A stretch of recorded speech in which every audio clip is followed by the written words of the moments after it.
آج ہم پڑھنے لگے ہیں پیراگراف نمبر 3 کے ورڈز میننگ اور اس کی translation.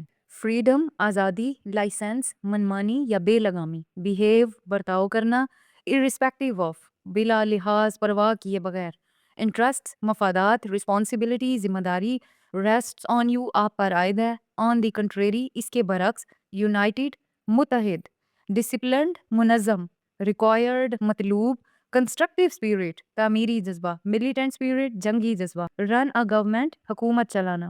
Translation of paragraph number 3۔ Freedom however does not mean license۔ آزادی کا مطلب یہ نہیں کہ آپ کو منمانی کرنے کی چھوٹ مل گئی ہے۔ It does not mean that you can now behave just as you please and do what you like irrespective of the interest of other people or of the state۔ اس کا یہ مطلب ہرگز نہیں کہ آپ اب دوسرے لوگوں یا ریاست کے مفادات کی پرواہ کیے بغیر جو جی میں آئے کر سکتے ہیں۔ A great responsibility rests on you۔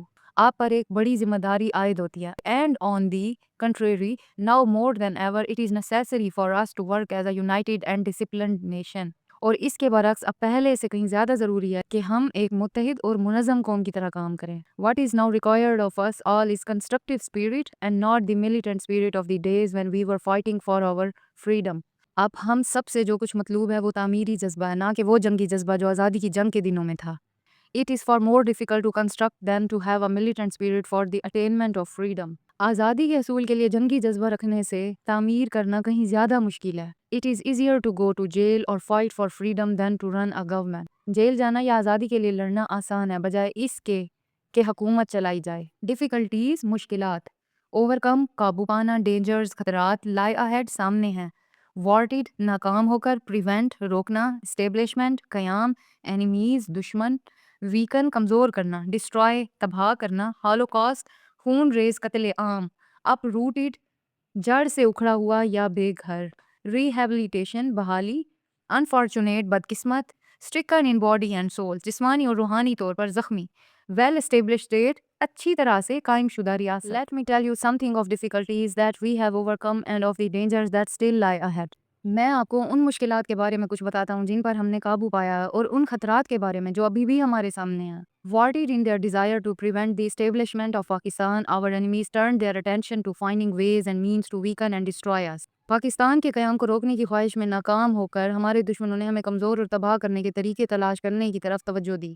Thus hardly had the new state come into being when came the Punjab and Delhi Holocaust۔ چنانچہ نئی مملکت کے وجود میں آتے ہی پنجاب اور دہلی کا قیام عام ہوا۔ Thousands of men, women and children were mercilessly butchered and millions were uprooted from their homes۔ ہزاروں مرد، عورتیں اور بچے بے رحمی سے ذبح کر دیے گئے اور لاکھوں افراد بے گھر ہو گئے۔ Over 50 lakhs of these arrived Punjab within a matter of weeks۔ ان میں سے 50 لاکھ سے زیادہ پناہ گزین چند ہفتوں کے اندر پنجاب پہنچ گئے۔